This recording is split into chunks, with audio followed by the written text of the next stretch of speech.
Mahal ko ang anak natin. But I can't lose you, Lyka. Malungkot na saad ni Edward. Nanigas naman si Lyka sa sinabi ni Edward. Kapag Juan ay kumalas siya sa pagkakayakap dito, she could see frustration and confusion in his face. Dr. Mercado told me everything. Why did you lie to me? Napayuko siya. How can I say it? Yeah. How can you say it to a monster like me?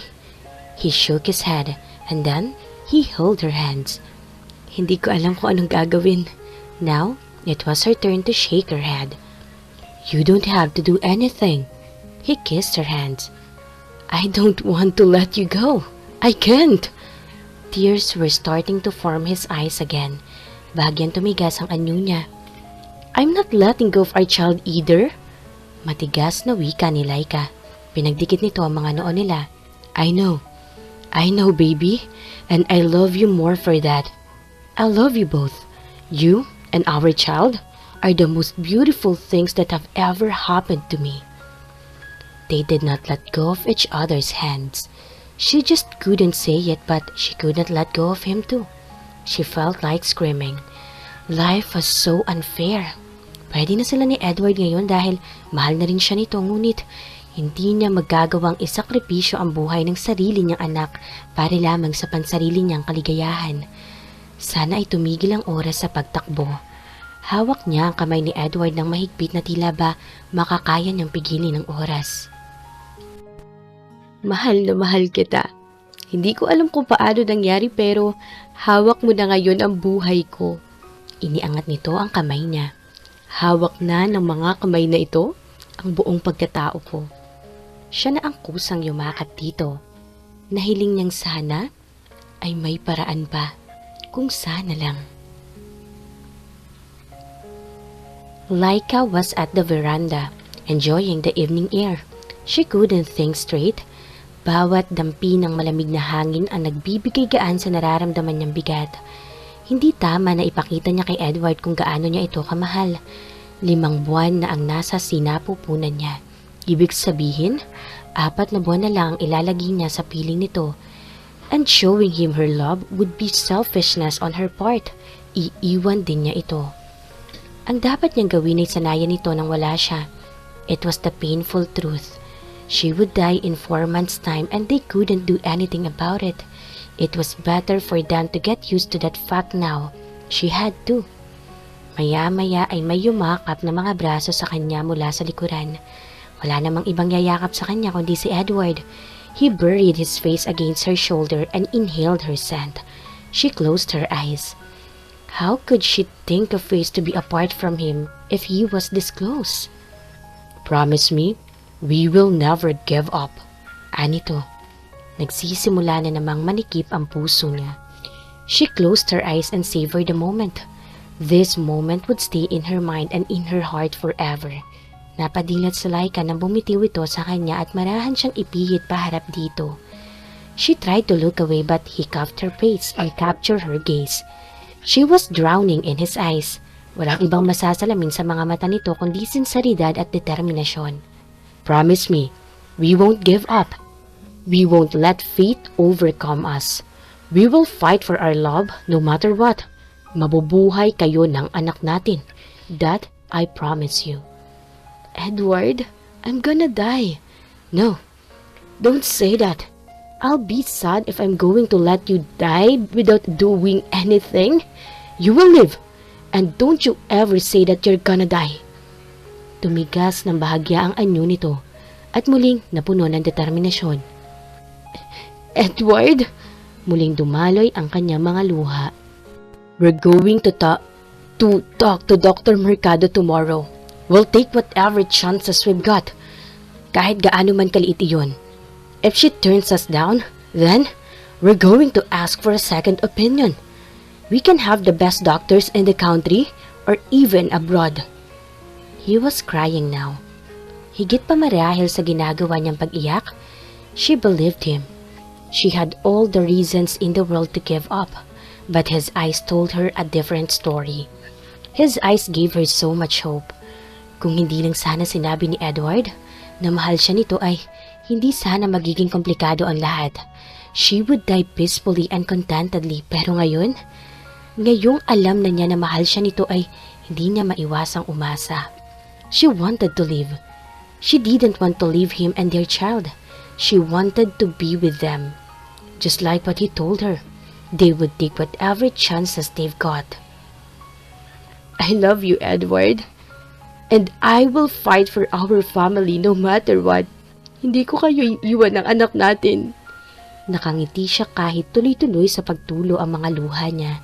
He brought her close to his chest.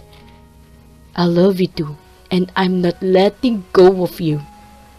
Hope springs eternal. Now, she believed in that. Hindi rin posible na dati mahalin siya ni Edward, ngunit nagkatotoo iyon. Noon ay walang dahilan para lumaban siya, but it was a different story now. Magkasama nilang lalabanan at haharapin ang lahat. Mahigpit na magkahugpong ang mga kamay ni Lyka at Edward. Papunta sila sa klinik ni Dr. Mercado. Edward kissed his wife's hand and held it tight. Ayaw niyang bitawan iyon kahit saglit. He would do everything within his power to save her. Last night surpassed everything. Wala pa siyang taong pinangakuan ng ganoon. Dito pa lang siya nangako. He was willing to give up everything for her and their child. Ilang saglit pa ay huminto na sila sa tapat ng ospital kung saan naroon ang klinik ni Dr. Mercado. Ilang saglit pa ay nasa loob na sila ng klinik. He inhaled deeply. This is it. He gave his wife a reassuring look. Please have a seat, Mr. and Mrs. Montemayor. Wika ni Dr. Mercado. Umupo sila sa visitor's chair pagkatapos makipagkamay sa doktora. They were still holding each other's hands tightly. So, what is your decision? Tanong ng doktora. We're keeping the baby. Mabilis na sagot ni Lyka. As I have said before, the pregnancy would be too risky, Lyka. You might die of complications. Your heart might not take it. Huminga ng malalim ang doktor. Are you sure you want this? Inunahan siya ni Lyka sa pagsagot. Yes, we're willing to take even the slightest chance. Please, Dr. Mercado, help us. Marahang tumango ang doktora. To tell you honestly, the chances of survival are very low. Only a miracle can change things as it is. Please, Dr. Mercado, I will give everything. I am willing to pay twice. No, thrice as much. Take all my money if you want, just to save my wife and my child. Pinukpok niya ang desk ng doktora. Edward, please. Hinawakan ni Lyka ang kamay niya upang payapain siya. Nang tingnan niya ito ay mabilis na humupa ang galit niya. I'll help you. I will try my best. Wika ni Dr. Mercado. I'll check up on you again. Maaring maliit lamang ang chances, ngunit siguradong panghahawakan pa rin ninyo iyon, gaano man kaliit iyon. Might as well hold on to whatever hope you've got. Your problem is not congenital heart disease, but congestive heart failure. Ani Dr. Mercado. What does that mean? Tanong ni Lyka habang mahigpit na nakahawak sa braso ni Edward. Kung congenital ang case mo, we need further tests done on you. We need to determine at what stage your sickness is in. Malamang na wala na talagang pag-asa, but I can see some hope if you've got congestive heart failure. Agad ang pagbahad ng tuwa sa dibdib niya. Maging si Edward ay nagliwanag sa labis na katuwaan. Is there any medications I could take to cure this, doktora? Tanong ni Lyka. Any medication you take during pregnancy can affect your baby. Biglang nakaramdam ng bigat ang puso niya. So, can't we do anything about it? Mabining ngumiti ang doktora. However, I can suggest some medication na mababa lang. I can promise you that this would heal you completely. But at least this can help. What do you mean? Tanong ni Edward. It's a good thing that you haven't had any attacks yet. We've got to be careful about this, or should I say, you've got to take good care of your wife, Mr. Montemayor.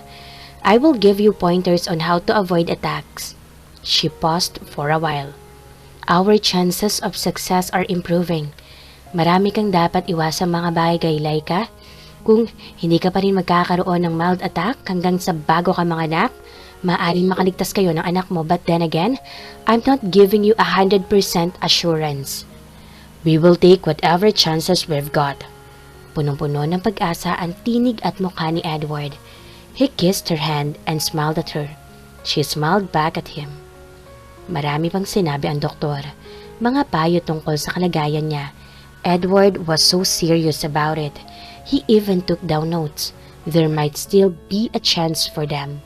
Her heart was filled with hope at the thought. Another 2 months passed, and Lyka was now 7 months pregnant with her baby. So far, everything was going according to plan. Napagpasyahan nila ni Edward na huwag munang ipaalam kahit kanino ang kalagayan niya. Maging sa mga magulang nila ay itinago rin nila ang totoo. Malaki ang naitulong ng mga payo ni Dr. Mercado. Tuloy-tuloy ang pag-inom niya ng mga medication at vitamins. Regular din ang pagbisita nila sa doktor. Hindi na siya nagpa-ultrasound upang alamin ang gender ng kanyang anak. They wanted it to be surprise. Edward went home early every day. He took good care of her. He was everything she could ask for. Madalas ay nasa bahay ito at inaalagaan siya. He treated her like a princess, and he was her prince. There were times when she couldn't avoid thinking about death.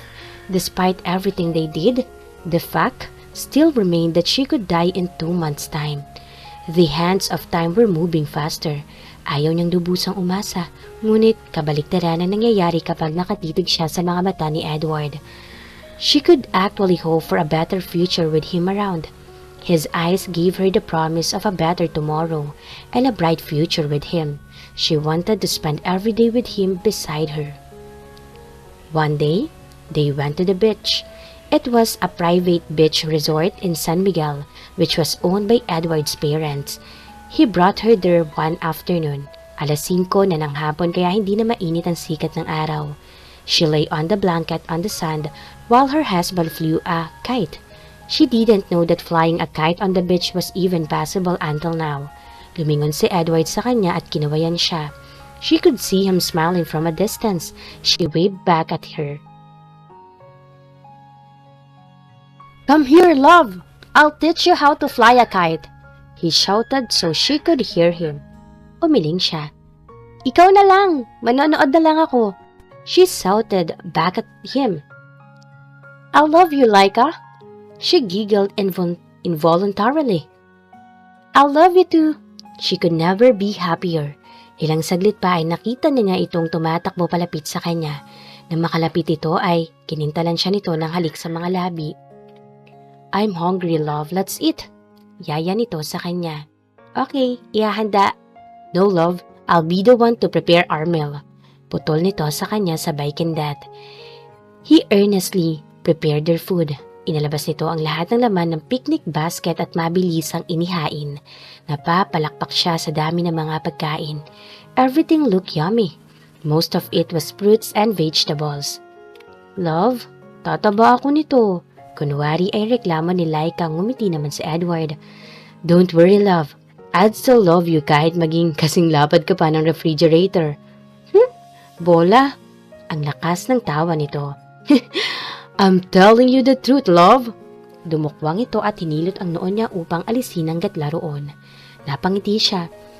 Nang akmang magsasalita ito ay dumampot siya ng kiat-kiat. Wala nang balat iyon kaya isinubo niya iyon ng buo sa bibig nito. Now, it was her turn to laugh. She immediately gathered some grapes and put them all inside his mouth so he could not speak. In turn, he picked up the bowl of fruit salad and got a spoonful of it and did the same thing to her. Wala siyang nagawa kundi nguyain ang isinubo nito. Hindi pa man niya halos nalulunok iyon ay muli na naman siyang sinubuan ng asawa. Siguro ay sambakol ang mukha niya dahil pagkalakas-lakas ang mga tawa nito. Muli siyang dumampot ng ubas at isinubo iyon dito. He did the same thing to her while laughing. Gusto niyang mainis at gumanti uli ngunit natawa na lang siya. He reached for her and kissed her. Hindi na niya nagawang tumugon dahil bigla siyang of balance, they fell to the ground sideways.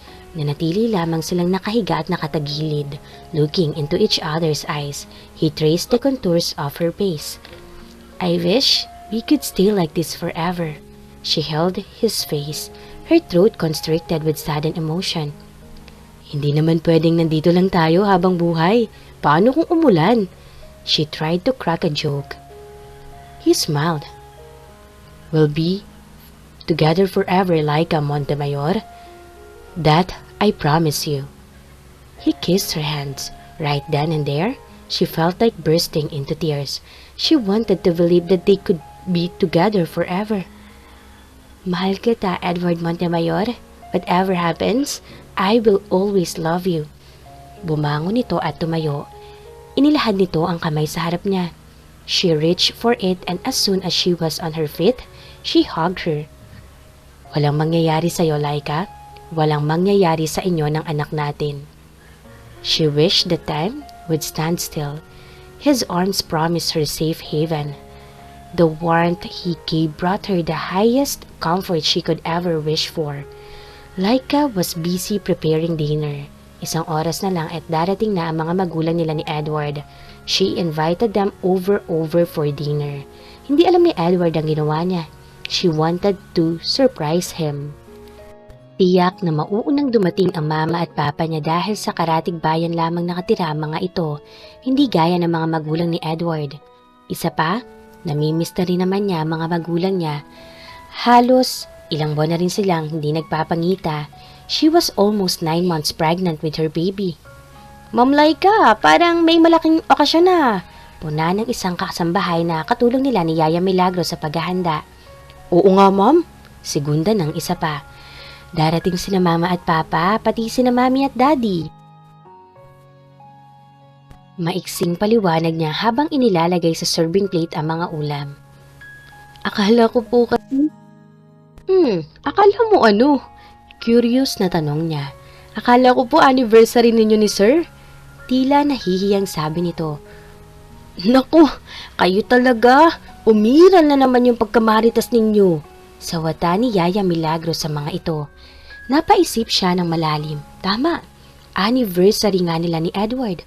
Nakalimutan na rin niya iyon dahil sa mga pangyayari nito mga nakaraang buwan. Kung siya ay nakalimutan niya, malamang ay ganoon din sa Edward. Bahagya siyang nalungkot sa isiping iyon. Ngunit agad na binura niya iyon sa isip. Edward loved her and that was enough for her. Minadali na nila ang paghahanda kaya naman bago mag-alas 7 ay natapos na nilang lahat ng preparasyon. Eksaktong katatapos lang nila nang makaramdam siya ng bahagyang pagkahilo. Tila kinakapos din siya ng hininga. Mariin siyang napakapit sa upuan habang sapo ang dibdib niya. "Lyka!" Agad na dinaluhan siya ni Yaya Milagros. Umikot ang paningin niya. The last thing she saw was Edward's arms coming around her before everything went blank. Maging maayos kaya ang kahinatnan ng panganganak ni Lyka? Abangan bukas sa huling kabanata ng ating kwento. Please like, share, subscribe for more updates. Maraming salamat po.